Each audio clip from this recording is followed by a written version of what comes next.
എങ്ങോട്ടാ? ഞാൻ പറഞ്ഞു പ്രൊമോഷനോ. അപ്പം ഞാൻ പറഞ്ഞു ഇത് വടക്കൻ വീരാതെ ഇറങ്ങാൻ പോവാ. അവരുടെ ആ മുഖത്ത് ആണോ എന്നുള്ള, വേറെ ഏത് മൂവി ഇറങ്ങുന്നതിനല്ല, ആണോ? ചതിയൻ ചന്തുവിന്റെ കൊടും ക്രൂരതകളെ പറ്റി നിങ്ങൾക്ക് എന്തറിയാം? ഇതൊരു തിയേറ്ററിക്കൽ മൂവി തന്നെയാണ്, ഒരു എവർഗ്രീൻ മൂവീസിന്റെ കാറ്റഗറിയിലൊക്കെ പെടുത്താൻ പറ്റുന്ന എക്സ്പീരിയൻസ് തന്നെയാണ്. അത് ഇപ്പോഴത്തെ ഞാൻ പറഞ്ഞ പോലെ തന്നെ ഇപ്പോഴത്തെ സിനിമ ഫാനറ്റിക്സിന് അത് തിയേറ്ററിൽ കാണാൻ പറ്റുക എന്ന് പറഞ്ഞാൽ അതിനൊരു ഓപ്പർച്യൂണിറ്റി ക്രിയേറ്റ് ചെയ്ത് കൊടുക്കുക എന്ന് പറയുന്നതും വെരി. പണ്ടത്തെ പോലെ സിനിമയെ അപ്രോച്ച് ചെയ്യുന്ന ഒരു ജനറേഷനിൽ ഇപ്പോൾ ഉള്ളത് കുറേയും കൂടി ഭയങ്കര സീരിയസ് ആയിട്ടാണ് അപ്രോച്ച് ചെയ്യുന്നത്. ഇപ്പം ഈവൻ അഭിനയിക്കാൻ വരുന്നവരാണെങ്കിലും അപ്പം അവരുടെ മുന്നിലേക്കാണ് ഞങ്ങൾ വീണ്ടും പഴയ പരിപാടിയായിട്ട് ഇറങ്ങുന്നത്. വടക്കൻ വീരക നമ്മൾ ഈ മാർക്കറ്റിങ്ങിന്റെ ഇന്നിപ്പം ഓൺലൈൻ ഉണ്ട്, ഇൻസ്റ്റഗ്രാം ഉണ്ട്. അന്ന് നമുക്ക് വടക്കൻ വീരാതയുടെ റിലീസ് ആവുന്ന സമയത്ത് അതിന്റെ പേരിലുള്ള ലേബൽ നെയിം സ്ലിപ്സ് ഇറങ്ങിയത് സ്കൂളിൽ. കുറെ നെയിം സ്ലിപ്സ്, ടൈം ടേബിൾ എഴുതുന്ന എന്നിട്ട് സ്കൂളിൽ കൊണ്ടുപോയിട്ട് അതൊക്കെ കൊടുത്തത് എനിക്ക് എന്റെ പാരന്റ്സ് പറഞ്ഞ ഓർമ്മയുണ്ട്. ഇത് കഴിഞ്ഞു പോരുന്ന സമയത്ത് ഭയങ്കര കരച്ചിലായിരുന്നു. ലാസ്റ്റ് ഡേ എനിക്ക് ഭയങ്കര കരഞ്ഞു. ചന്തുവിനെ തോൽപ്പിക്കാൻ നിങ്ങൾക്കാവില്ല. എന്താ കാരണം ചോദിക്കും. ചന്തുന് ട്യൂഷൻ ഉണ്ടായിരുന്നു. MT വാസുദേവൻ നായരുടെ തിരക്കഥയിൽ ഹരിഹരൻ സർ സംവിധാനം ചെയ്ത ചിത്രമായിരുന്നു ഒരു വടക്കൻ വീരഗാഥ. 1980 ആ ചിത്രത്തിന് റിലീസ്. ഇന്ന് 35 വർഷങ്ങൾക്ക് ശേഷം ആ സിനിമ വീണ്ടും റിലീസ് ചെയ്യുകയാണ്. ഇന്ന് അതിൻ്റെ വിശേഷങ്ങളുമായി എന്നോടൊപ്പം ഉള്ളത് അമ്പിളി ചേച്ചി, ബിയോൺ ചേട്ടൻ, ജോമോൾ ചേച്ചി, ആര്യ ചേച്ചി. നമസ്കാരം. ഒരുപാട് സന്തോഷം. കാരണം നമ്മൾ എൻ്റെയൊക്കെ ചെറുപ്പകാലത്തിൽ കണ്ട ഒരുപാട് മുഖങ്ങൾ എനിക്ക് ജോമോൾ ചേച്ചിക്ക് നേരത്തെ കണ്ടുകൊണ്ട് ബിയോൺ ചേട്ടൻ അറിയാം. പക്ഷേ ആര്യ ചേച്ചി, അമ്പിളി ചേച്ചിയും ഞാൻ ആദ്യമായിട്ടാണ് കാണുന്നത്. സ്ക്രീനിൽ ഒരുപാട് കണ്ടിട്ടുണ്ട്. അപ്പോൾ ഒരുപാട് സന്തോഷം ഇപ്പോൾ നിങ്ങളിങ്ങനെ മുൻപിലിരുത്തി സംസാരിക്കാൻ സാധിക്കുന്നതിൽ. അപ്പോൾ നമ്മൾ MT സാറിൻ്റെയും ഹരിഹരൻ സാറിൻ്റെയും ഒരു ക്ലാസിക് മൂവി തന്നെയാണെന്ന് പറയാം. അപ്പോൾ അല്ലെങ്കിൽ അവരുടെ മാസ്റ്റർ പീസാണ് ഒരു വടക്കൻ വീരഗാഥ. അപ്പോൾ MT സാർ നമ്മളൊപ്പം ഇല്ല. അപ്പോൾ അദ്ദേഹത്തിനൊരു ട്രിബ്യൂട്ട് തന്നെയാണെന്ന് പറയാം ഈ ഒരു വടക്കൻ വീരഗാഥ ഒരു റിലീസ്. അപ്പം ആ ഒരു റിലീസ് ഇങ്ങനെ വരുവാണെന്ന് അറിഞ്ഞപ്പോഴത്തേക്കും, അല്ലെങ്കിൽ അദ്ദേഹത്തിനൊരു ട്രിബ്യൂട്ട് എന്ന് പറയുമ്പോൾ എന്തായിരുന്നു അതിൻ്റെ ഒരു, നമുക്ക് ഉള്ളിലൊരു സന്തോഷം വരുമല്ലോ, ഇത് റിലീസ് ചെയ്യുക, അദ്ദേഹത്തിനൊരു ട്രിബ്യൂട്ട്. നിങ്ങളുടെയൊക്കെ ഒരു എന്തായിരുന്നു ഇത് ആദ്യം കേട്ടപ്പോൾ ഒരു റിയാക്ഷൻ? നമ്മൾ വടക്കൻ വീരഗാഥ ചെയ്തപ്പോഴും ആ ഏജിൽ നമ്മൾ ഇത്രയും വലിയൊരു മൂവിയുടെ ഭാഗമാകാൻ പോവാന്നുള്ള ഒരു ഐഡിയയും ഇല്ല ഞങ്ങൾക്ക്. വരുന്നു, അഭിനയിക്കുന്നു, നമ്മുടെ മുൻപിൽ ലെജൻസ് ആണ്. MT സർ, ഹരിഹരൻ സർ, അന്നത്തെ ഗൃഹലക്ഷ്മി പ്രൊഡക്ഷൻസ് PVG അങ്കിൾ, പിന്നെ മമ്മൂക്ക, അങ്ങനെയുള്ള ആ അന്നത്തെ സ്റ്റാറിൻ്റെ നിലയിൽ സ്റ്റാർസ് വെക്കുകയാണെങ്കിൽ, അഭിനയിക്കുന്നവരെ വെക്കുകയാണെങ്കിലും എല്ലാം ടോപ്പ് ലെവലിലുള്ള ആർട്ടിസ്റ്റുകൾ. മമ്മൂക്ക, സുരേഷ് ഗോപി, ക്യാപ്റ്റൻ രാജു, ദേവൻ ചേട്ടൻ, അങ്ങനെയുള്ള ആളുകളാണ് അതിൽ. ഇതൊന്നും നമുക്ക് ഒരു വിഷയമല്ല. ഞങ്ങൾ വരുന്നു, അഭിനയിക്കുന്നു, ഞങ്ങൾ പോകുന്നു. അതാണ് ഞങ്ങളുടെ ആ ഒരു കളക്റ്റീവായിട്ട് പറയാണ്, അതാണ് ഞങ്ങളുടെ ഒരു മൂഡ്. അപ്പം പടം ഇറങ്ങുന്നു, ഓക്കെ, പടം ഇറങ്ങി. അതും ആ ഏജിൽ എത്ര, 5ാം ക്ലാസ്. റിലീസ് എന്താണെന്ന് അറിയില്ല, നമ്മൾ തിയേറ്ററിൽ പോയി കണ്ട ഓർമ്മകൾ നമുക്കില്ല. പിന്നീട് വളർന്നു വരുന്നപ്പോഴാണ് മനസ്സിലാവുന്നത്, ഓക്കെ, ഇത്രയും വലിയൊരു മൂവിയുടെ ഒരു മേജർ ഒരു റെലവെന്റ് ആയിട്ടുള്ള ഭാഗമാണ് നമ്മൾ ചെയ്തിരിക്കുന്നത്. അപ്പോൾ അത് റിലീസിന് ഒരുങ്ങാന്ന് പറയുമ്പോൾ ഞങ്ങൾ അത് കഴിഞ്ഞിട്ട് ഇപ്പം ഞങ്ങളുടെ ഫാമിലി, ഞങ്ങളുടെ മക്കളോടൊക്കെ അതിനെക്കുറിച്ചുള്ള കഥകളൊക്കെ പറഞ്ഞിട്ടുണ്ടെന്നല്ലാതെ എന്താണ് ആ പടം എന്ന് അവരുടെ കൂടെ പോയിരുന്ന് ഒരുമിച്ച് തിയേറ്ററിൽ കാണാം. മറ്റേതല്ലാതെ നമ്മൾ ചാനലിലും TV-യിലും ഒക്കെ കണ്ടിട്ടുണ്ടെന്നല്ലാതെ അവരുടെ കൂടെ ഒരുമിച്ചിരുന്ന് കാണാൻ പറ്റുന്ന ഒരു അവസരമാണ്. അതിന്റെ അതേ എക്സൈറ്റ്മെന്റ് പുതിയ ജനറേഷന്റെ കൂടെ എന്നുള്ള പോലെ പറയാം. പുതിയ ജനറേഷന്റെ കൂടെ ഈവൻ നമ്മളിപ്പം ഫാമിലി എന്ന് പറയുന്നതിനേക്കാളും വേണമെങ്കിൽ ഇപ്പം സിനിമേനെ അത്രയും സ്നേഹിക്കുന്ന, അല്ലെങ്കിൽ അങ്ങനെ സിനിമേനെ അപ്രോച്ച് ചെയ്യുന്ന ഒരു വലിയൊരു, പണ്ടത്തെക്കാളും ഒരു വലിയൊരു ഗ്രൂപ്പ് ഓഫ് ആൾക്കാർ ഇപ്പം ഉണ്ട് സിനിമേനോട് ഫാസിനേറ്റഡ് ആയിട്ടുള്ള, എല്ലാ സിനിമയിൽ പ്രവർത്തിക്കുന്ന ആൾക്കാരാണ്. അപ്പോൾ അങ്ങനത്തെ ഒരു വലിയൊരു പുതിയൊരു ജനറേഷന്റെ കൂടെ ഈ പടം കാണാൻ പറ്റുക എന്ന് പറയുന്നൊരു എക്സൈറ്റ്മെന്റ്. പിന്നെ ഈ പറഞ്ഞ പോലെ MT സാറിന്റെ ഒക്കെ ക്ലാസിക് വർക്കുകളുടെ ഭാഗമാണ്. It is the right time, maybe it is the right time to release.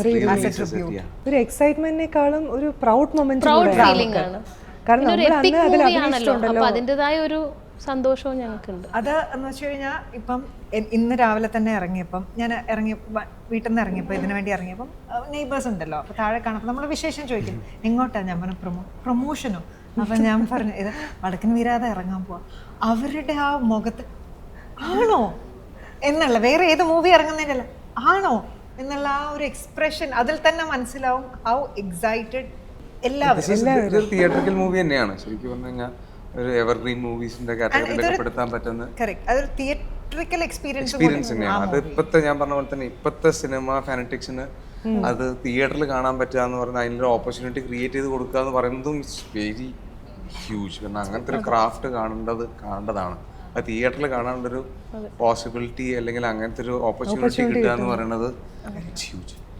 ഇപ്പോൾ ജോമോളേച്ചി പറഞ്ഞതിൻ്റെ കൂട്ട് നമ്മൾക്ക് ചെറുപ്പത്തിൽ അല്ലെങ്കിൽ ചെറുപ്പം മുതൽ ഒരു ടീനേജ് വരെയൊക്കെ നമ്മൾ ചെയ്യുന്നതിനെ പറ്റി നമുക്കൊരു അവയർനെസ് ഉണ്ടായിരിക്കില്ല. നമ്മൾ ചെയ്യുന്നു പോകുന്നു.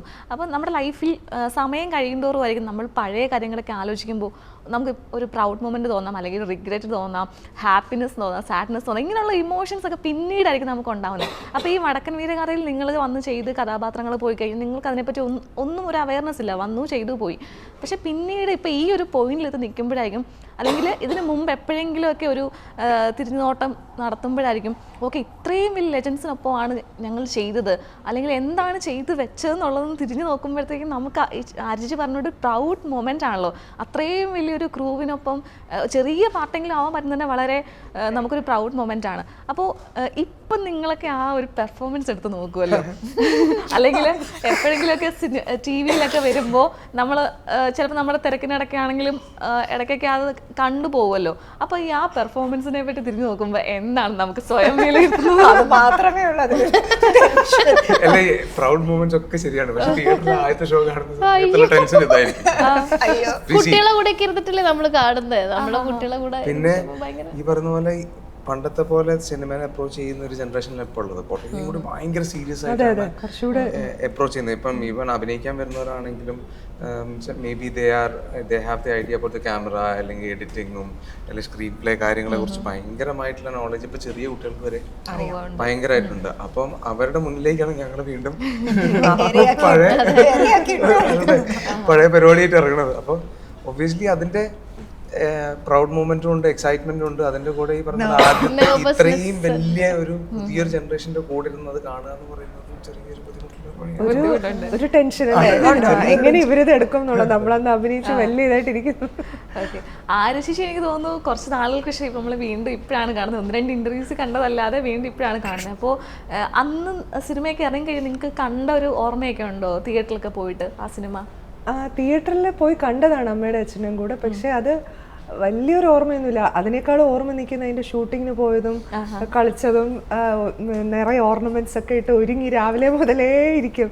ചില ദിവസങ്ങളിൽ നമുക്ക് റോളൊന്നും കാണില്ല, എന്നാലും നമ്മൾ വേഷമൊക്കെ കെട്ടി അല്ലെ വൈകുന്നേരം വരെ ഇരിക്കും. പിന്നെ പിറ്റേ ദിവസം കുറെ നാള് നീണ്ടു നിന്ന ഒരു ഷൂട്ടിംഗ് ആയിരുന്നു. എനിക്ക് കുറെ മാസങ്ങൾ നമ്മൾ ഒരുമിച്ചുണ്ടായിരുന്നു. എനിക്ക് തോന്നുന്നു മൊത്തത്തിൽ അത്രയും നാൾ തന്നെ ഉണ്ടായിരുന്നു. അറിയില്ല, നമ്മളൊരു 10-20 മാസത്തോളം ഉണ്ടായിരുന്നു. പക്ഷേ നമ്പർ ഓഫ് ഡേയ്സ് ഷൂട്ട് കുറവായിരുന്നു. കാരണം ഇത് ഇത്രയും വലിയ പടമാവുന്ന സമയത്ത് ആൻഡ് ആസ് കിഡ്സ് നമ്മളത് ഗ്യാപ്പ് കിട്ടുന്ന സമയത്തൊക്കെ ഷൂട്ട് ചെയ്യുന്ന ഒരു നമ്മൾ രാവിലെ വന്ന് ഒരുങ്ങി അവിടെ ഇരിക്കും, കളിക്കാൻ തുടങ്ങും. നമ്മൾ വിളിക്കുമ്പോൾ നമ്മൾ പോവാ, അഭിനയിക്കും, തിരിച്ചു വരും. ഓക്കെ, നിങ്ങൾ 4 പേരില്ലേ അന്ന് ഏറ്റവും കൂടുതൽ നാണമുള്ളവരായിരുന്നു? കാരണം കുട്ടികളാകുമ്പോഴത്തേക്കും നമ്മൾ ഈ ഡ്രസ്സൊക്കെ ഇട്ട് അവിടെ നിൽക്കുമ്പോഴത്തേനും എന്തായാലും ഒരു ചമ്മലോ നാണോ ഒക്കെ ചിലപ്പോൾ കാണാൻ ചാൻസ് ഉണ്ട്. അങ്ങനെ ആരെങ്കിലും ഉണ്ടായിരുന്നു? പക്ഷെ അങ്ങനെ നാണം റെക്കഗ്നൈസ് ചെയ്യാനുള്ള ഏജ് പോലും ആയിട്ടില്ല. 5 വയസ്സ് 5, 6, 7 അതാണ് ഏജ് കാറ്റഗറി. അതിനുള്ളൊരു ഇപ്പോഴത്തെ കുട്ടികൾക്ക് ചിലപ്പോൾ അറിയാനൊരു പ്രായമാവണല്ലോ. എനിക്ക് തോന്നുന്നു ഇപ്പോഴത്തെ അതേ ഏജ് ഗ്രൂപ്പിലുള്ള പിള്ളേരെ ആണുങ്ങളും പെൺകുട്ടികളും ഒരുമിച്ച് ചിലപ്പോ ഇന്ന് അതേപോലത്തെ ഡ്രസ് ഇടാം. ചിലപ്പം അവർക്ക് അതുപോലെ മനസ്സിലായില്ലേ എല്ലാവരും ജെൻഡർ എന്താന്ന് ഞങ്ങള് കഴിക്കും. കാരണം ആ ഡ്രസ് എടുത്തിട്ട് ഞങ്ങളെ പാരന്റ്സ് എടുത്തുകൊണ്ട് ഇങ്ങനെ ഞങ്ങള് പോകുന്നുണ്ടാവും, ആ മുണ്ട കൊടുത്തിട്ട് ഞങ്ങൾ കളിക്കും എന്ന് ഞാൻ പറഞ്ഞു. പിന്നെ മനസ്സിലായി ഞാൻ ഉണ്ടായിരുന്നില്ല. ഇതിൽ ഞാൻ എപ്പോഴും കേൾക്കുന്ന ഒരു കാര്യമാണ് ജോമോളജിക്ക് ഭയങ്കര ജാടയായിരുന്നുള്ള കാര്യം. ആ സമയത്ത് സത്യമാണോ ബിയോൻ ചേട്ടാ? അല്ല, ഞാനത് പറഞ്ഞു. എനിക്ക് ഇവരൊക്കെ പറയുന്ന സമയത്താണ് ഞാൻ അതിനെ കുറിച്ച് കൂടുതൽ അവെയർ ആവണേ. കാരണം ഇനി വേണമെങ്കിൽ തോന്നിയിട്ടില്ല. അതല്ല, സീരിയസ്ലി എനിക്ക് അങ്ങനെ കിട്ടിയില്ല. പിന്നെ ഞാൻ എന്റെ സ്കൂളിൽ എന്റെ സീനിയർ ആയിരുന്നു, സീനിയർ. അപ്പൊ ആ കാലഘട്ടത്തിൽ എനിക്ക് ഓർമ്മയുണ്ട് ആ ഒരു ചെറിയൊരു ഗ്യാങ് ഉണ്ട് ഇവർക്ക്. അത് കുറച്ച് സ്കൂളിൽ അപ്പൊ അത് കുറച്ചൊരു ഡേഞ്ചറസ് ആയിട്ടുള്ള ചേച്ചിമാരായിരുന്നു. ഓക്കെ. അതുകൊണ്ട് പക്ഷെ അങ്ങനെ ഉപദ്രവിക്കാനൊന്നും വന്നിട്ടൊന്നുമില്ല. അതുകൊണ്ട് എനിക്ക് അങ്ങനെ പേഴ്സണലി എനിക്ക് കഥകളൊന്നും ചുമ്മാ ഒരു പറയാനില്ല. പൊടി ജാട അത്ര അതെ, ആർക്കും ആവാലോ ആർക്കൊരു ആവാലോ. ഇപ്പൊ ഉണ്ണിയാർച്ചയുടെ ചെറുപ്പകാലം അഭിനയിച്ചൊരു അതെ അതെ. Child artist. നിങ്ങൾ ആക്ച്വലി സ്റ്റാർസ് ആയിരിക്കും അല്ലേ ആ സമയത്ത് സ്കൂളിൽ രണ്ടുപേരും? ഞങ്ങൾ രണ്ടുപേരും പക്ഷെ അത് അത്ര വലിയ നല്ലൊരു കാര്യം എനിക്ക് തോന്നിയിട്ടില്ല. ഞാനായിരുന്നു. അതെപ്പോഴെങ്കിലും ബാക്ക് ഫയർ ആയിട്ട് വന്നിട്ടുണ്ടോ? കാരണം ടീച്ചേഴ്സ് ഒക്കെ വന്നിട്ട് സിനിമയിൽ അഭിനയിക്കാൻ പോകുമ്പോൾ പഠിക്കാൻ പറ്റില്ല എനിക്ക് അല്ലല്ല, it was not the teachers actually. കാരണം ഒരു പരിധി വരെ ടീച്ചേഴ്സ് എല്ലാവരും ഭയങ്കര സപ്പോർട്ടീവ് ആയിരുന്നു. അപ്പൊ ആ ഒരു സപ്പോർട്ട് ഇഷ്ടമില്ലാത്ത കുറച്ച് സെറ്റ് ഓഫ് ആൾക്കാർ അവരെ സപ്പോർട്ട് ഇല്ലെങ്കിൽ ഞങ്ങൾക്ക് ശരിക്കും കണ്ടിന്യൂ ചെയ്യാൻ പറ്റില്ലായിരുന്നു. കാരണം അവർ നന്നായി സപ്പോർട്ട് ചെയ്തിരുന്നു ടീച്ചേഴ്സ്. കാരണം ഒരു മാസം 2 മാസം ലീവ് എടുത്ത് പോവാന്ന് പറഞ്ഞു കഴിഞ്ഞാൽ പ്രാക്ടിക്കലി അവർ വന്ന് ആനുവൽ എക്സാം എഴുതി പോയാൽ മതി എന്നുള്ള ഒരു മട്ടിലൊക്കെയാണ് അവർ. കാരണം വെച്ചാൽ അവർക്കൊരു പ്രൗഡാണല്ലോ അവര് സ്കൂളിൽ പഠിക്കുന്ന കുട്ടി. പേര് വരും അല്ലേ? School was always good for us. ഇപ്പം ആ കാലഘട്ടത്തിൽ ഇപ്പം ആർട്സ് ആണെങ്കിലും അല്ലെങ്കിൽ ഈ പറയുന്ന സിനിമയുടെ കാര്യത്തിനാണെങ്കിലും സിനിമയിൽ അഭിനയിക്കുന്ന ഒരു വലിയ കാര്യം തന്നെയാണ് അല്ലേ? അപ്പൊ ഒരു ഫിലിമിൽ, ഇത്രയും വലിയൊരു ഫിലിമിൽ അഭിനയിച്ച കുട്ടി എന്താ ഒരു ടീച്ചേഴ്സിന് ഒരു സ്നേഹവും അങ്ങനെയൊക്കെ ഉണ്ടായിരുന്നു. കുറച്ചൊരു പാഷ്വാലിറ്റി എന്ന് വേണമെങ്കിൽ പറയാം, അതൊക്കെ ഉണ്ടായിരുന്നു. പിന്നെ അവർക്ക് പേഴ്സണലി ചോദിക്കാലോ, സ്റ്റാർസിനെ പറ്റിയിട്ട് ഡീറ്റെയിൽ ഒക്കെ ചോദിക്കാലോ. അപ്പൊ നമുക്കൊരു അന്നറിയാൻ ആ ടീച്ചറെ ക്യൂരിയസ് ആയിട്ട് നമ്മളോട് ചോദിക്കും. ഇന്നാണ് സോഷ്യൽ മീഡിയ ഇഷ്ടം പോലെ ഉണ്ട്. അന്ന് ന്യൂസ് പേപ്പറിൽ പോലും ഇങ്ങനെ നമുക്കൊരു പേജ് 3 എന്ന് പറഞ്ഞൊരു കോളം ഒന്നും ഉണ്ടായിരുന്നില്ലല്ലോ. സിനിമ ഇറങ്ങുമ്പോൾ ഇപ്പത്തെ മേജർ കാര്യം എറണാകുളത്ത് ലുലുവിൽ പോയി കഴിഞ്ഞാൽ ഒരു ദിവസം പോയി കഴിഞ്ഞാൽ you could at least see cinema related ആയിട്ടുള്ള 5 പേരെങ്കിലും ഒരു നമ്മുടെ ആര്യാസിലോ അല്ലെങ്കിൽ അങ്ങനത്തെ പനമ്പള്ളി നഗറിൽ പോയാൽ മതി. പണ്ടൊന്നും പക്ഷെ പണ്ട് കാണാൻ പറ്റില്ലായിരുന്നു അവരെ. പിന്നെ ഞാന് വടക്കൻ ഇപ്പൊ പറഞ്ഞപ്പോഴാണ് വടക്കൻ വീരക നമ്മൾ ഈ പടം മാർക്കറ്റിങ്ങിന്റെ ഇന്നിപ്പം ഓൺലൈൻ ഉണ്ട്, ഇൻസ്റ്റഗ്രാം ഉണ്ട്, നമുക്ക് ആർട്ടിസ്റ്റ്. അന്ന് നമുക്ക് വടക്കൻ വീരാതയുടെ റിലീസ് ആവുന്ന സമയത്ത് അതിന്റെ പേരിലുള്ള ലേബൽ നെയിം സ്ലിപ്സ് ഇറങ്ങിയതാണ് സ്കൂളില്. കുറെ നെയിം സ്ലിപ്സ്. പിന്നെ എനിക്ക് തോന്നുന്നു ടൈം ടേബിൾ എഴുതുന്ന അതിന്റെ പുറകുവശത്തിൽ ടൈം ടേബിൾ എന്നിട്ട് സ്കൂളിൽ കൊണ്ടുപോയിട്ട് ഇതൊക്കെ കൊടുത്തത്. കാരണം അവർക്ക് വേണ്ട പിള്ളേർ. കാരണം ഒന്നാമത് നമ്മൾ ജാടാ, പിന്നെ നമ്മൾ നമ്മുടെ സ്വന്തം മാർക്കറ്റ് ചെയ്ത് കൊടുക്കുമ്പോൾ അവർക്ക് വേണ്ട. പക്ഷെ നിർബന്ധിച്ചിട്ട് കൊടുത്തതൊക്കെ ആയിട്ട് പിന്നെ കുറെ കാലം എന്റെ ബുക്കിന്റെ ഒക്കെ ലേബിളാക്കിയിട്ട് ഇതൊക്കെ ഒട്ടിച്ചു വെക്കും. അങ്ങനെയൊക്കെ ആയിരുന്നു അന്നത്തെ ലെവൽ ഓഫ് മാർക്കറ്റിംഗ്. പിന്നെ മാഗസിനിലൊക്കെ വന്നിട്ടുണ്ട്. ആ പേജ് എടുത്ത് കട്ട് ചെയ്തിട്ട് വീട്ടിലൊക്കെ പിന്നെ ഫ്രെയിം ചെയ്ത് വെക്കുമായിരുന്നു. ഫോട്ടോ ഫ്രെയിം പോലെ ഞാൻ ഇതിന്റെ പേജ് ചെയ്ത് വെക്കുക. കാരണം സെൻട്രൽ പേജിലൊക്കെ വരുമ്പോൾ ഭയങ്കര നല്ലതാണല്ലോ. പിന്നെ 101 ദിവസം പിന്നെ ഫംഗ്ഷൻ അതിനൊരു മൊമെന്റോ അത് അങ്ങനത്തെ ഒക്കെ അതൊരു വലിയ നല്ല സ്വീറ്റ് മെമ്മറിയാണ്. കാരണം ഈ സിനിമ ഇത്രയും ഓടി അതിന്റെ സക്സസ് എല്ലാവരും ആഘോഷിക്കും. നമ്മള് കുട്ടികളെല്ലാം ഓരോ മെമ്മറി എനിക്കൊന്ന് നായനർ ട്രിവാൻഡ്രത്ത് വെച്ചായിരുന്നു. അപ്പൊ നമ്മൾ ആ മെമ്മറി ഞങ്ങളെക്കാളും വലുതാണ്. നിങ്ങൾക്ക് ഇപ്പോൾ ഉള്ള ഏറ്റവും വലിയ ടെൻഷൻ സത്യം പറഞ്ഞാൽ പ്രേക്ഷകർ കാണുന്നതാണോ അതോ ഫാമിലിയെ കൊണ്ട് പോയി കാണുന്നതായിരിക്കും?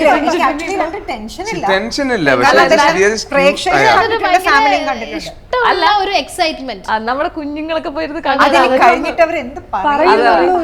ടെൻഷനല്ല ആ വാക്കെന്ന് പറയുന്നത്. കാരണം ആസ് എ പാരന്റ് നമ്മളെ കുട്ടിക്കാലം നമ്മളെ കുട്ടികൾക്ക് കാണിച്ചു കൊടുക്കാന്ന് പറഞ്ഞാൽ അത് ഏറ്റവും വലിയ ഭാഗ്യം. കാരണം നമ്മുടെ കുട്ടികൾക്ക് ഇന്ന് ഞങ്ങൾ അഭിനയിച്ചതിനേക്കാളും പ്രായമുണ്ട്. ഞങ്ങളുടെ 18ഉം 20ഉം വയസ്സായിട്ടുള്ള മക്കളാണ് നമ്മുടെ. അപ്പൊ ഞങ്ങളുടെ 5 വയസ്സിൽ അഭിനയിച്ചത് അവർ ഇത്രയും കാലം ഞങ്ങൾ പറഞ്ഞു കേട്ടിട്ടുണ്ടെന്നല്ല, ഇന്നത് അവർ കണ്ടിട്ടുണ്ട്. പക്ഷെ തിയേറ്ററിൽ പോയിട്ട് അവർക്ക് അവര് അമ്മ എന്നുള്ള രീതിയിൽ അവര് നമ്മളെ പിന്നെയും കുട്ടിയായി കാണുന്ന ഒരു പൊസിഷനിലേക്ക് നമ്മൾ എത്തും. അതൊരിക്കലും ഒരു പാരന്റിന് അങ്ങനെ കിട്ടണമെന്നില്ലല്ലോ എല്ലാ സമയത്തും. പിന്നെ ഞാൻ അന്ന് ഇതുപോലെ ഇവരായിട്ട് വഴക്കിടുന്നു എന്നുള്ള കാര്യങ്ങളൊക്കെ എന്റെ കുട്ടിക്കാലത്ത് അതെ എന്റെ കുട്ടിക്കാലത്തിനെ കുറിച്ച് അവർക്ക് കൂടുതലായിട്ടും അറിവ് കിട്ടിയിട്ടുള്ളത് ഇവരുടെയൊക്കെ കയ്യിൽ നിന്ന്. ഓക്കെ, നമ്മള് ഇപ്പൊ കഴിഞ്ഞിടയ്ക്ക് റിലീസായ രേഖാചിത്രത്തില് നമ്മുടെ ഇന്റൻസ് ആയിട്ട് ഡയലോഗ് ഉണ്ടായിരുന്നു, ഒരു സിനിമയിൽ അഭിനയിച്ചാൽ മതി, അത് എന്ത് റോളും ആയിക്കോട്ടെ അതൊരു ചരിത്രമാണ് എന്ന് പറയാറുണ്ട്. അപ്പൊ നമ്മൾ ഒരു സിനിമയിൽ അഭിനയിച്ചാലും മുഖം കാണിച്ചാലും അത് അങ്ങോട്ട് ചരിത്രമാണ്, അത് എവിഡന്റ് ആയിട്ട് അവിടെ കിടക്കും. അപ്പോൾ ഇത് ഇപ്പൊ അമൽ ചേച്ചി പറഞ്ഞതിന്റെ കൂടെ നമ്മുടെ ഒരു ചെറുപ്പമൊക്കെ നമ്മുടെ മക്കളെ കാണിക്കാൻ പറ്റുന്ന ഒരു ഭാഗ്യം തന്നെയാണ്. കാരണം ചിലപ്പം അന്നത്തെ കാലത്ത് ഒരു ഫോട്ടോസോ സാധാരണക്കാർക്കിടയിൽ അതൊന്നും കാണാൻ സാധിക്കണമെന്നില്ല ഒരു ഫോട്ടോ ആയിട്ട് വീഡിയോ ആയിട്ട്. ഇപ്പൊ നമ്മുടെ കുഞ്ഞുങ്ങളെ കാണിക്കാൻ പറ്റുന്ന കുഞ്ഞുങ്ങളെ ഫോട്ടോ കാണിക്കുന്നതല്ല, അത് തിയേറ്ററിൽ അവിടെ കൂടെ കാണാൻ പറ്റുമെന്നുള്ളത് വലിയൊരു ഭാഗ്യം. ഓക്കെ. ആര്യച്ചിനെയൊക്കെ മക്കള് എത്ര വയസ്സാക്കി? മോനിപ്പം 12th-ലാണ്, മോള് 8th-ലും. അപ്പൊ അവരൊക്കെ ചോദിക്കുന്നുണ്ട് ഇപ്പൊ സിനിമ പോയി കാണണ്ടേ, നമുക്ക് ഒരുമിച്ചിരുന്ന് കാണാമെന്നൊക്കെ. ഓക്കെ. അങ്ങനെ ഒരു ചേച്ചിയുടെ പഴയ സിനിമകളെ കാണുമ്പോ എന്താണ് മക്കളൊക്കെ പറയാറുള്ളത് സിനിമ ടിവിയിലൊക്കെ വരുമ്പോ? ടിവിയിലെ സ്ഫടികമൊക്കെ വരുമ്പോ അവരിപ്പോഴും ഇരുന്ന് കാണും. ഓർമ്മകൾ പാട്ടൊക്കെ വരുമ്പോ. എന്നിട്ട് മോളിങ്ങനെ പറയും, ആ കുഴപ്പമില്ല ഇങ്ങനെ പറയാറുണ്ട്. ആ ഒരു ടെൻഷനാണ് തിയേറ്ററിൽ പോയി കഴിഞ്ഞാൽ എന്താണെന്ന് ചോദിച്ച കാര്യം. അത്രേ ഉള്ളൂ. വേറൊരു കമന്റ് കുട്ടിയായിട്ട് കാണുമ്പോ എന്റെ ചെറിയ മോളൊക്കെ പറയും, അമ്മ അത്ര തന്നെ ഉണ്ടെങ്കിൽ എന്റെ കൂടെ കളിക്കായിരുന്നു. അപ്പൊ ഞാൻ അമൃഷിന്റെ മക്കളൊക്കെ എത്രയായി? ചെറിയ മോള് 9th-ലാണ്, മൂത്താള് പിന്നെ MBBS പഠിക്കാം ജോർജിയയിലാണ്. ഓക്കെ. 20 വയസ്സായി. എനിക്ക് എന്റെ പാരന്റ്സ് പറഞ്ഞ ഓർമ്മയുണ്ട്, ലൈക്ക് ഇത് കഴിഞ്ഞു പോരുന്ന സമയത്ത് ഭയങ്കര കരച്ചിലും ഭയങ്കര കരച്ചിലായിരുന്നു ലാസ്റ്റ് ഡേ. എനിക്ക് ഭയങ്കര ഞാൻ കുറേ കരഞ്ഞു. ഇത് കഴിഞ്ഞു പോകുമ്പോ എല്ലാരും ഒരു വഴിക്ക് പോകണല്ലോ, എല്ലാം തിരിച്ച് നാട്ടിലേക്ക് കരഞ്ഞു. എനിക്ക് ഒത്തിരി കരഞ്ഞു. റോഷൻ കെട്ടിപ്പിടിച്ച് കരഞ്ഞു. എല്ലാരും ഭയങ്കര കരച്ചിലായിരുന്നു. എല്ലാരും അങ്ങോട്ടും ഇങ്ങോട്ടും പോകാനൊക്കെ ഭയങ്കര ബുദ്ധിമുട്ടായിരുന്നു. ഞാൻ കരഞ്ഞതായിട്ട് കുറെ കഥകൾ പാരന്റ്സ് പറഞ്ഞു കേട്ടിട്ടുള്ള ഓർമ്മയാണ് നമുക്കത്. ഭയങ്കര പിന്നെ അത് കുറച്ച് കത്തൊക്കെ എഴുതിയിട്ടുണ്ട് കുറച്ച് നാളത്തേക്ക്. പിന്നെ ഇവരെല്ലാം കോഴിക്കോട് ബാച്ച് ആയിരുന്നു, ഞാൻ മാത്രമേ ഉണ്ടായിരുന്നുള്ളൂ ട്രിവാൻഡ്രം. പിന്നെയും തിരുവനന്തപുരത്ത് വന്നപ്പോ ഞാൻ ആര്യന്റെ വീട്ടിലൊക്കെ വരാറുണ്ടായിരുന്നു ഷൂട്ടിന്. ഒരിക്കൽ വന്നിട്ടുണ്ട്. പാരന്റ്സ് ഒക്കെ തമ്മിൽ ബന്ധമുണ്ട്. നിങ്ങളെ കത്തുകളൊക്കെ സൂക്ഷിച്ചു വെച്ചിട്ടുണ്ടോ ഇപ്പോഴും? റോഷൻ ചേട്ടനൊക്കെ എഴുതിയത് കുറെ നാൾ സൂക്ഷിച്ചു വെച്ചിരുന്നു. ഇപ്പം അറിയില്ലല്ലേ. ഈ സിനിമയിലെ ഏറ്റവും ഒരു ഭയങ്കര ക്ലാസിക് ഡയലോഗാണ് ചന്തുവിനെ തോൽപ്പിക്കാൻ ആവില്ല മക്കളെ എന്നുള്ളത്. എനിക്ക് നിങ്ങൾ ആരെങ്കിലും ഒരാൾ പറഞ്ഞു കേൾക്കുന്നത് ഭയങ്കര ആഗ്രഹം. അല്ലെങ്കിൽ നിങ്ങൾ ലോട്ടിട്ട് ഒരാളെ ഞാൻ തോറ്റു. ഇല്ല അതുകൊണ്ട് ഇന്ന് ഡയലോഗ് പറയുന്നത് ഞാൻ പറയായിരുന്നു ചെറിയ കുട്ടിയാവും ചന്ദുനെ തോൽപ്പിക്കുന്ന ആർക്കും പറ്റില്ല മക്കളെ. എന്താ കാരണം ചോദിക്കും. ചന്ദുന് ട്യൂഷൻ ഉണ്ടായിരുന്നു. ഇത് ഞാൻ എന്റെ സ്കൂളിൽ പോകുമ്പോഴുള്ള ക്ലാസ്. ചന്ദുന് ട്യൂഷൻ ഉണ്ടായിരുന്നു, ചന്ദു തോൽക്കില്ല. ഇത് ഞാൻ എപ്പോഴും പറയുന്നു. അതിനും വലിയ ക്ലാസ്. ചേച്ചി ശരിക്കും റിയൽ ലൈഫിൽ ഇങ്ങനെയാണ്. അതായത് നമ്മൾ ദിലീപേടത്തെ ആ മൂവിക്കകത്ത്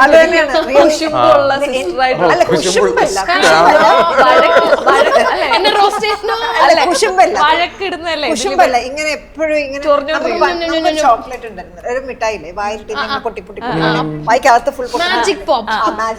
അതുപോലെ ഇങ്ങനെ അതേപോലെയായിരുന്നു, ഇങ്ങനെ പൊട്ടി പൊട്ടി പൊട്ടി പൊട്ടി അങ്ങനത്തെ. ആര് പൊതുവെ സൈലന്റ് അന്നും ഇന്നും എന്നും സൈലന്റ് ആയി. ഇന്ന് മക്കളോടൊന്നും പറയില്ല ഞാൻ സൈലന്റ് ആണെന്നോ പാവം അവർ അക്സെപ്റ്റ് ചെയ്ത്. അല്ല, ആ സൈലന്റിന്റെ ഉത്തരവാദിത്തത്തിന്റെ ഒക്കെ ആണെന്ന് ഒരു ഡോക്ടറായിട്ട് പരിണമിച്ചതല്ലേ? അല്ല, പക്ഷെ അത് ഫാമിലി ആ ഒരു നമ്മുടെ മക്കളിലൊക്കെ എടുത്തിട്ട് അതൊരു വേറെ മോഡാണ്. അപ്പൊ നമ്മൾ അങ്ങനെ ഇതിപ്പോ ഞങ്ങള് ഒരുമിച്ച് ചെറുപ്പം തൊട്ട് 5 വയസ്സിൽ കാണുന്ന ആ ഒരു അപ്പൊ നമ്മള് നമ്മുടെ ആ ഒരു സൈഡ് എടുക്കുമല്ലോ, ആ സൈഡ് ഓഫ് ആ ഒരു സ്നേഹം പ്രത്യേക തരം ഒരു സ്നേഹമല്ലേ നമ്മൾ കൊച്ചിലേ കാണുന്നവരുമായിട്ടുള്ള ഒരു സ്കൂൾ റീയൂണിയൻ ഒക്കെ ഇല്ലേ, പണ്ട് സ്കൂളിൽ പഠിച്ചിട്ട് ഒരു റീയൂണിയന് വരുന്ന ഒരു ഫീൽ. ഈ റീ റിലീസ് സത്യം പറഞ്ഞാൽ എനിക്ക് തോന്നുന്നു ഏറ്റവും സന്തോഷം ഞങ്ങൾക്കായിരിക്കും. ഈ ഒരു ഇതാണ് ഞങ്ങളുടെ ഏറ്റവും എക്സൈറ്റിംഗ് ആർട്ടിസ്റ്റിനെ സംബന്ധിച്ചിടത്തോളം നമുക്കായിരിക്കും ഏറ്റവും സന്തോഷം. കാരണം ഞങ്ങൾക്ക് ആ പഴയ മെമ്മറീസ് എല്ലാം ഒരുമിച്ച് ഓർത്തെടുക്കാനും പിന്നെ ഒരുമിച്ച് ഇതുപോലെ കാണാനും ഇതുപോലൊരു പ്ലാറ്റ്ഫോം ഇല്ലെങ്കിൽ ചിലപ്പോൾ അത് വർക്ക്ഔട്ട് ചെയ്യാൻ പറ്റില്ല. ഇപ്പം സൂര്യമാനസം, തലസ്ഥാനം, ഭരതം തുടങ്ങിയ ഒരുപാട് ചിത്രങ്ങളിൽ ചൈൽഡ് ആർട്ടിസ്റ്റായിട്ടൊക്കെ ചേർത്ത് ചെയ്തിട്ടുണ്ട്. പിന്നെ എനിക്ക് തോന്നുന്നു ടീനേജ് ഏജിലേക്ക് വരുമ്പോഴത്തേക്ക് ക്രോണിക് ബാച്ചിലർ, തെങ്കാശിപ്പട്ടണം ആ ഒരു സമയത്തായിരിക്കാം, അല്ലെങ്കിൽ ഓക്കെ എനിക്ക് കുറച്ച് സ്റ്റാർഡം ഉണ്ടല്ലേ ആളുകളെ തിരിച്ചറിയുന്നുള്ളൊരു ബോധം നമുക്ക് വരുന്നത്. തെങ്കാശിപ്പട്ടണവും ക്രോണിക് എനിക്ക് ആ സമയത്തൊക്കെ കോളേജിൽ പഠിക്കുവാണോ അതോ സ്കൂളിലോ? അവിടെ കുറച്ച് സ്റ്റാർ ആയിരിക്കുമല്ലോ. കാരണം തുടക്കം തന്നെ വടക്കൻ വീരഗതി മമ്മൂക്കയുടെ കൂടെയാണ്. പിന്നീട് ഇങ്ങോട്ടും മമ്മൂക്ക, മോഹൻലാൽ സാറിനോടൊക്കെ വർക്ക് ചെയ്തിട്ടുണ്ട്. അപ്പോൾ ഈ ഒരു സ്റ്റാർഡം ഒക്കെ എപ്പോഴെങ്കിലും ആസ്വദിച്ചിട്ടുണ്ടോ? കോളേജ് ടൈമിലൊക്കെ ഭയങ്കരമായിട്ട് ആസ്വദിച്ചിട്ടുണ്ടോ? ഞാൻ ആക്ച്വലി അത്ര എൻജോയ് ചെയ്ത ഒരാളല്ല. കാരണം ഞാൻ പറഞ്ഞ പോലെ സ്കൂൾ കാലഘട്ടം തൊട്ടിട്ട് even though I was an artist, ഈ പറയുന്ന പോലെ it was really difficult for me to make friends. കാരണം ഒരു എപ്പോഴും ഒരു ഡിസ്റ്റൻസ്, ആ ഒരു കാരണത്താൽ ഒരു സിനിമ ഒന്നെങ്കിൽ അത് ഒരു സിനിമ സിനിമ നടൻ, അല്ലെങ്കിൽ സിനിമ നടൻ. ഈ രണ്ട് കാറ്റഗറി വിട്ട് എനിക്ക് the number of friends that I had is very prejudice mindോട് കൂടി എല്ലാരും വരുമല്ലേ? could be it could be anything. മനസ്സിലായി? അതിലേക്കൊന്നും പോണ്ട. Thing is that like I had very less friends. എനിക്ക് തോന്നുന്നു അങ്ങനെ ഫ്രണ്ട്സ് എന്നൊക്കെ പറഞ്ഞിട്ട് വലിയൊരു സെറ്റ് ഓഫ് ആൾക്കാരൊക്കെ ഉണ്ടാവുന്ന കോളേജിലൊക്കെ എത്തുമ്പോൾ ആ ഒരു ഒരുവിധം ആക്ച്വലി എല്ലാവർക്കും അങ്ങനെയാണ് ഒരു ഫ്രണ്ട് ലൊക്കേഷനിലും അത്ര സംസാരിക്കില്ലായിരുന്നു, ഒരു പാവം കുട്ടിയായിരുന്നു അല്ലേ? മിണ്ടാണ്ട് ഇങ്ങനെ നിൽക്കുക ചെയ്യാ. ഞാനൊക്കെ സംസാരിക്കാനൊക്കെ നോക്കും, പക്ഷെ അത്രയ്ക്ക് അങ്ങോട്ട് ഒരു ജെല്ലാവാത്ത ടൈപ്പ് അല്ലേ? അല്ല ജെല്ലാവാത്ത ടൈപ്പ് എന്ന് പറഞ്ഞു കഴിഞ്ഞാൽ തീരെ പാവായിരുന്നു, അറിയില്ല. കുരുത്തക്കേടിലായിട്ട് അങ്ങനെ പറയാം. നമ്മൾ ആ റേഞ്ചിലേക്ക് വരും, ആ റേഞ്ചിലേക്ക് എത്തുന്നില്ല. നമ്മള് കുറെ ശ്രമിച്ചു നോക്കി. ഈ പറയുന്ന പോലെ ഉരുളക്കുപ്പേരി പോലെ ഇത്ര ഇങ്ങനെ വന്നോണ്ടിരിക്കുന്നതാണല്ലോ. എനിക്ക് അത് ഭയങ്കര ബുദ്ധിമുട്ടാണ്. എനിക്ക് അങ്ങനെ ഒറ്റ ഷോട്ടിൽ ഇങ്ങനെ ഒന്ന് സാധനം കിട്ടിക്കഴിഞ്ഞാൽ തിരിച്ച് അതുപോലെ കൊടുക്കാൻ കുറച്ച് സമയം എടുക്കും എനിക്കിങ്ങനെ. ഇപ്പൊ പിന്നെയും പാടാ, അതിലും പാടാ. ലൈഫ് ഇപ്പൊ കുറച്ചുകൂടി ഈസിയാണോ? കാരണം ഇപ്പൊ എനിക്ക് തോന്നുന്നു ഇഷ്ടപ്പെട്ടൊരു മേഖലയില് കഫേ ബി എന്നൊക്കെ നടത്തുന്നു. എനിക്ക് തോന്നുന്നു സിനിമാക്കാർക്കിടയിൽ ഭയങ്കര ഇഷ്ടമുള്ള ഒരു ഫേവറേറ്റ് പ്ലേസ് എന്ന് തന്നെ പറയാം. അപ്പൊ ആ ഒരു ഫേസ് എൻജോയ് ചെയ്യുന്നുണ്ടോ ശരിക്കും? I love that place. കാരണം ഈ പറഞ്ഞ പോലെ സിനിമാക്കാർ തന്നെ അതിൻ്റെ ഉള്ളിലുള്ള. അതുകൊണ്ട് I never feel that I am away from cinema. കാരണം സിനിമയിൽ അഭിനയിച്ചില്ല എന്നുള്ളൂ. പക്ഷെ എല്ലാ മേജർ ഇപ്പം റൈഫിൾ ക്ലബ് ആണെങ്കിലും വിഷ്ണു സുരഭിയൊക്കെ regularly they use to be at the cafe. പിന്നെ അതാ നമ്മള് ചെയ്ത ഒരു പ്രൊഡ്യൂസ് ചെയ്തൊരു ഷോർട്ട് ഫിലിമിലെ നായികയായിരുന്നു. അപ്പൊ അങ്ങനെ ഇറ്റ് പക്ഷെ സ്ക്രീനിലില്ലാന്നേ ഉള്ളൂ. അപ്പം ഇപ്പൊ ഈവൻ ദോ ഇപ്പൊ നമ്മൾ പുതിയ 1-2 പടങ്ങളിലെ ചർച്ചകൾ നടക്കുന്ന സമയത്ത് പാരലലി റീ എൻട്രിയോ അല്ലെങ്കിൽ പറഞ്ഞ പുതിയൊരു സാധനം എന്നുള്ള രീതിക്ക് ചർച്ചകൾ നടക്കുന്നുണ്ട്, അല്ലെങ്കിൽ അതിന് വേണ്ടിയിട്ടുള്ള എഫേർട്ട് ഇടുന്നുണ്ട്. പക്ഷെ നോട്ട് ലൈക്ക് പഴയ പോലെ ഭയങ്കര എവിഡന്റ്ലി അതിന് വേണ്ടിയിട്ടുള്ള ശ്രമങ്ങളല്ല. പക്ഷെ സട്ടിലി ഇങ്ങനത്തെ ഓരോ അപ്രോച്ചുകൾ ഇങ്ങനെ പ്രൊഡക്ഷൻ ഹൗസ് ഉണ്ട് നമുക്ക് already. But it is not like into മൂവീസിലേക്ക് ഒന്നുമില്ല. ഷോർട്ട് ഫിലിംസും ഇപ്പം ബേബി ജീന്റെ ബന്ധാനയൊക്കെ ചെയ്തത് നമ്മുടെ പ്രൊഡക്ഷൻ ഹൗസാണ്. ബന്ധാനെന്ന് ട്രാക്ക്. അപ്പൊ അങ്ങനെ കുറെ സാധനങ്ങൾ അങ്ങനെ ബാക്കെൻഡില് സിനിമയുടെ ബാക്കെൻഡിലുണ്ട്. പക്ഷേ പീസ്ഫുൾ ആണല്ലേ? ഓക്കെ, നമുക്ക് എം ഡി സാറിൽ തിരിച്ചു വരുവാണെങ്കിൽ സാറിന്റെ എല്ലാ സിനിമകളിലും നമുക്ക് കാണാൻ പറ്റുന്നത് സാറിന്റെ എഴുത്തിലാണെങ്കിലും അതേപോലെ സിനിമയിലേക്ക് വരുമ്പോഴാണെങ്കിലും ക്യാരക്ടേഴ്സിന് ഡെപ്താണ്. കാരണം സാറിന് നമ്മൾ ക്രിയേറ്റീവ് എന്നൊക്കെ പറയുമ്പോൾ ഒന്നുമില്ലായ്മയിൽ നിന്നും എന്തെങ്കിലുമൊക്കെ ഉണ്ടാക്കിയെടുക്കുന്നതും നമ്മൾ ചിന്തിച്ച് ഒരു ക്യാരക്ടേഴ്സിനെ ബിൽഡ് ചെയ്ത് കണക്ട് ചെയ്ത് ക്യാരക്ടേഴ്സിനെ കൊണ്ടുപോകാന്ന് പറയുന്നത് എന്താ പറയുന്നത്, അതിനൊരു വേറൊരു തല ഇല്ലല്ലേ, വേറൊരാളില്ലെന്ന് തന്നെ പറയാം എം ടി സാറിനെ പോലെ. അപ്പോൾ അദ്ദേഹത്തിന് ഇങ്ങനെ ഒരു മൂവി റിലീസ് ചെയ്യുമ്പം ഇപ്പോഴത്തെ ജനറേഷന് അവരുടെ ഓഡിയൻസിലേക്കൊക്കെ അത് എത്തിക്കാൻ പറ്റുമെന്ന് നമുക്കൊരു പ്രതീക്ഷയുണ്ടല്ലേ ഈ ഒരു? തീർച്ചയായിട്ടും. സി എം ടി സാർ അതിനകത്ത് ഒരു മൂവി ചെയ്യുമ്പോൾ ഒരു സ്ക്രിപ്റ്റ് എഴുതുമ്പോൾ അതിൻ്റെ അകത്തുള്ള ഓരോ ക്യാരക്ടറിന് കൊടുക്കുന്ന ഇമ്പോർട്ടൻസ് എന്താണെന്നുള്ളതാണ് അതിനൊരു എക്സാമ്പിളാണ് ഞങ്ങൾ ഇന്നിവിടെ. അത്രയും വളരെ അതിൻ്റെ ഒരു ചെറിയ മിനിസ്ക്യൂൾ പാർട്ടാണ് ഞങ്ങൾ. പക്ഷെ എന്നാലും ഞങ്ങളുടെ ഓരോ ക്യാരക്ടർ, ഞങ്ങൾ ചെയ്ത ക്യാരക്ടേഴ്സ് എല്ലാം അത്രയും റെലവൻ്റ് ആയിട്ട് അതിനകത്ത് ഇരുന്നത് കൊണ്ടാണ് ഇത്രയും വർഷങ്ങൾക്ക് ശേഷവും ഞങ്ങൾ ഇന്ന് ഇവിടെ വന്നിരിക്കാൻ. So that itself is an example. ബാക്കി അറിയാലോ, അത് അതേപോലെ ഇന്നത്തെ ജനങ്ങൾക്കും ഇന്നത്തെ ജനറേഷനിലുള്ള ആളുകൾക്കും ആ എം ടി സാർ എന്താന്നുള്ളത് അവർക്കറിയാം. അവരെ വേറെ പഠിപ്പിച്ചു കൊടുക്കേണ്ട ആവശ്യം ഇല്ല, ഗൂഗിൾ ചെയ്യേണ്ടതോ ഒന്നും ആവശ്യമില്ല. They know. ഒരു 36 വർഷം എന്ന് പറയുമ്പോൾ അതിൻ്റെതായിട്ടുള്ള ലിമിറ്റേഷൻസ് ഒക്കെ അന്ന് എന്തെങ്കിലുമൊക്കെ കാണുമായിരിക്കും. പക്ഷേ ഇന്ന് ടെക്നോളജി വളർന്നു. അപ്പം നമുക്ക് കുറേ കൂടെ ഡിഫറെൻറ്റ് രീതിയിൽ ചിലപ്പം തിയേറ്ററിൽ വരുമ്പോഴത്തേന് കാണാൻ പറ്റും. കളറിങ്, ഗ്രേഡിങ്, അങ്ങനെ കുറേ സംഭവങ്ങളുള്ള സിനിമയ്ക്ക് പിന്നിൽ. അപ്പം അതും ഞാനിങ്ങനെ എക്സൈറ്റഡോട് നോക്കിയിരിക്കുകയാണ്. കാരണം വരാൻ വേണ്ടി എന്നാണ് ഇതിൻ്റെ റിലീസ്? നമുക്ക് ടി വിയിൽ വന്നാൽ തന്നെ നമ്മൾ ചാനൽ മാറ്റുമ്പോൾ ഈ മൂവി പിന്നെ നമ്മളിത് തീരണ വരെ അത് കാണാം. അപ്പൊ അത് തിയേറ്ററിൽ നിങ്ങൾ ആലോചിച്ച് നോക്കും, അതിന്റെ ഒരു എക്സൈറ്റ്മെന്റ് ഭയങ്കര രസമായിരിക്കും. പക്ഷെ അന്ന് എടുത്തതാണെങ്കിലും നമുക്ക് ഇപ്പൊ കാണുമ്പോൾ ലിമിറ്റേഷൻസ് തോന്നുന്നുണ്ടോ? ഇല്ല, നമ്മൾ മാറ്റാതെ നമ്മൾ കാണില്ലേ? 35 years ബിഫോർ എടുത്താണ് നമുക്ക് തോന്നില്ല. It is A perfect movie. എവിടെയെങ്കിലും നമുക്കൊരു ലിമിറ്റേഷൻ ഉണ്ടെന്ന് തോന്നുന്നില്ല ഇത്രയും നാൾ കഴിഞ്ഞിട്ട്. അപ്പൊ അതിന്റെ മുകളിൽ കുറച്ചുകൂടെ നന്നായിട്ട് ഉണ്ട് അത്രയും വിചാരിക്കുന്നു. ഇപ്പൊ ഈ ഒരു വർഷത്തിൽ വരുമ്പോഴത്തേക്കും നമ്മൾക്കത് കാണാൻ സാധിക്കും. അപ്പൊ എന്തായാലും ഞാനും വെയിറ്റിംഗ് ആണ് കാണാൻ വേണ്ടി. കാരണം എനിക്ക് തോന്നുന്നു ഇത് ഫുള്ള് കണ്ടൊരു ഓർമ്മ എനിക്കില്ല. കാരണം ടി വിയിൽ വരുമ്പോഴും നമ്മൾ കുഞ്ഞിലേക്ക് ചിലപ്പോൾ അങ്ങോട്ടും ഇങ്ങോട്ടും ഒക്കെ പോകുമ്പോൾ അവിടെ ഇവിടെ കണ്ടിട്ട് അല്ലെങ്കിൽ പകുതി കാണും, പിന്നെ എവിടെയൊക്കെ കളിക്കാൻ പോകും. അങ്ങനെയൊക്കെ ഒരു ഓർമ്മയാണ് എനിക്കുള്ളത്. അപ്പൊ ഞാനും വെയിറ്റിംഗ്. അന്നും അതെ, റിലീസ് ചെയ്ത സമയത്തും അതെ. എല്ലാവർക്കും ഒരു നല്ലതാണ് അത്. ബാക്ക്ഗ്രൗണ്ട് സ്കോർ ഇപ്പോഴും നമ്മളൊന്ന് ഭയങ്കര ഫീലിംഗ് ആണ് നമുക്കത് കാണുന്നത്. ആസ് എ മലയാളി നമുക്കൊരു എപ്പിക്ക് കാണുന്ന പോലെ നമ്മുടെ എന്നുവെച്ചാൽ ആ മൂവി നമുക്ക് അതിൽ അഭിനയിച്ചെന്ന് പറയാനും ഒക്കെ നമുക്കത് ഭയങ്കര പ്രൗഡാണ്. നമ്മളെല്ലാ അതിൽ വരാൻ കാരണം നമ്മുടെ പാരന്റ്സ് ആണ്. ചിലരൊന്നും ഇന്ന് ഇല്ല. ശരിക്കും നമ്മൾ അവരെയൊക്കെ ആലോചിക്കണം. സത്യം പറഞ്ഞാൽ ഈ സമയത്ത് അവരെയാണ് നമ്മൾ ആലോചിക്കണം. കാരണം അവരുടെ ഇരിക്കാൻ കാരണം ഒരുപാട് അവരുടെ എഫേർട്ട് ഉണ്ട്. അന്ന് അവരുടെ എഫേർട്ട് അവര് നമ്മളെ കൊണ്ടുവന്ന് ഈ സിനിമയിൽ അഭിനയിപ്പിച്ച് ഇപ്പൊ അവർക്ക് ഒരുപാട് സന്തോഷം ഉണ്ടായിരിക്കും ഇത് റീ റിലീസ് ഒക്കെ വരുമ്പോൾ. നമ്മൾ ആലോചിക്കണം ഈ സമയത്ത്. അവർക്ക് നിങ്ങളുടെ ഭാഗത്തു നിന്നൊരു നന്ദി ഈ സമയത്ത് പറയുകയാണ്. സന്തോഷം. ഓക്കെ, അപ്പൊ എന്തായാലും ഞാൻ ഭയങ്കരമായിട്ട് എക്സൈറ്റഡ് ആണ്, വെയിറ്റഡ് ആണ് ഈ ഒരു, അതായത് ഫുൾ മൂവി കാണാനാണ്. എനിക്ക് തോന്നുന്നു എന്നെ പോലെ കുറെ പേര് കാണും, പകുതിയൊക്കെ കണ്ടതും അല്ലെങ്കിൽ മുക്കാല് കണ്ടതൊക്കെ. ഇനി ഫുൾ ത്രൂ ഔട്ട് ഈ ഒരു 4K കാണാൻ പറ്റുന്ന ഭയങ്കര ഭാഗ്യമാണ്. അപ്പൊ ഞാൻ വെയിറ്റിംഗ് ആണ്. അപ്പൊ എന്തായാലും thank you so much. All the best for the re release. Thank you.